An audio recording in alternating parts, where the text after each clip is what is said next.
Double murder that occurred on Valentine's Day 20 years ago is now a top priority for two veteran homicide detectives who've come out of retirement to work only cold cases. A young woman who was 6 months pregnant was gunned down in front of her fiancé during his shift at a convenience store.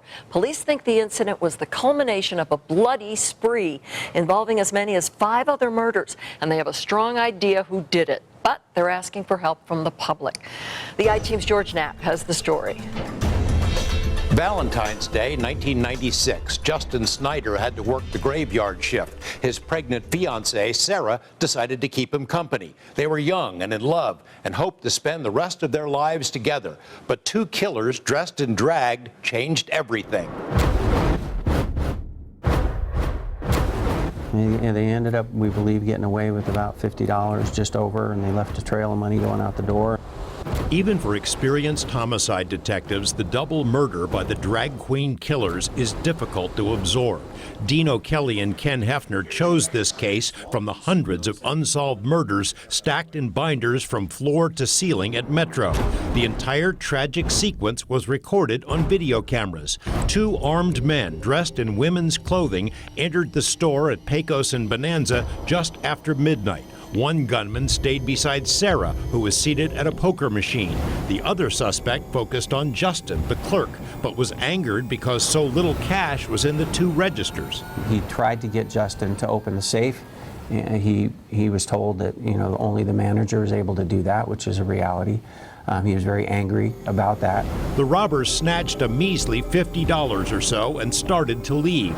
One of the drag queens walked out the door, but the second paused momentarily beside Sarah, who was crouched down trying to avoid eye contact. When you see it, on video, it's very disturbing. As he's walking out, it's almost just as an afterthought, he turned and fired one round into Sarah.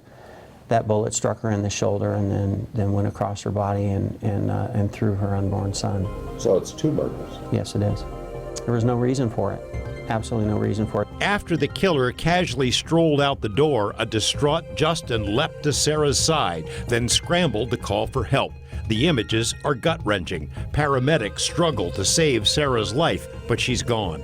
Doctors later determined the unborn child would have been viable, but was killed by the same bullet that took Sarah's life. And as the suspects walked out, one of them turned and fired at the only other person inside the store. The story galvanized the public and was later featured on America's Most Wanted. 7-Eleven offered a $25,000 reward. This artist's sketch of the shooter was circulated. It bears a striking resemblance to a then notorious gang leader named Kareem Ali Brock.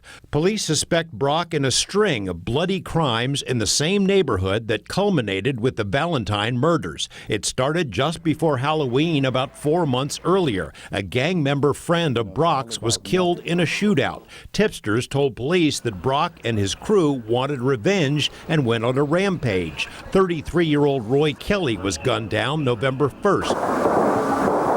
4 days later, 98 shots were fired in a gunfight next to the same 7-Eleven, killing Billy Floyd and wounding 2 others. 3 days after that, 20-year-old Rodney Green was murdered on the same street where Roy Kelly died. This last week has been very busy. We've had 5 homicides. Ken Hefner, the homicide cop who was working the string of slayings back then, is today one of the 2 cold case detectives still looking for answers. Dino Kelly says the prime suspect, Kareem Brock, felt police closing in and may have wanted to scrape up enough money to get out of town. That's one reason he might have gone to the 7-Eleven. Police say Brock strongly resembles the suspect caught on video, but they still need help. Back in 1996, witnesses who had information were afraid of Brock and his gang. That was then. What we're interested in is people that maybe aren't afraid anymore, that they would come forward and give some justice, especially to Sarah, who was sitting with her fiancé on Valentine's Day, completely innocent, not doing anything in the world whatsoever, and to have her killed in such a casual, callous way, and to have her son, to have him killed. It was senseless. Kareem Brock was sent to prison for a number of years because he shot at police when they tried to arrest him. But neither he nor anyone else has ever been charged with the murder of Sarah Snyder and her child. 7-Eleven says a cash reward is still being offered for information that leads to an arrest and conviction. George Knapp, 8 News Now. On our website, we posted a link and a phone number for anyone who wants to contact cold case detectives with information about this case or other unsolved homicides. Call it